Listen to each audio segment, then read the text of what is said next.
Erectile ডিসফাংশনের কারণগুলোর মধ্যে রয়েছে মানসিক সমস্যা, মানসিক হতাশা, উদ্বেগ, দুশ্চিন্তা, মানসিক চাপ, সম্পর্কের অবনতি, দাম্পত্য কলহ, আত্মবিশ্বাসের অভাব, পূর্ববর্তী যৌন অভিজ্ঞতা নিয়ে নেতিবাচক চিন্তা ভাবনা।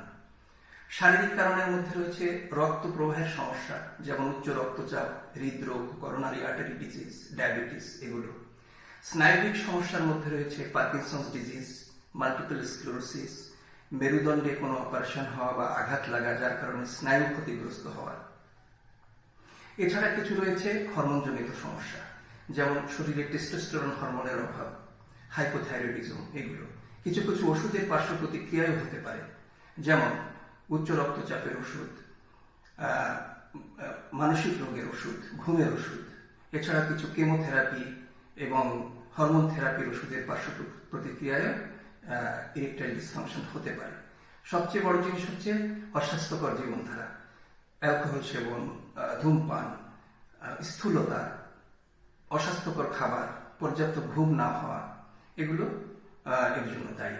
এছাড়া কিছু কারণ রয়েছে যেটা বলা হয় অন্যান্য কারণের ভিতরে পড়ে, যেমন আমাদের যৌনাঙ্গের জন্মগত ত্রুটি বা যৌনাঙ্গ বাঁকা হয়ে যাওয়া, এসব কারণেও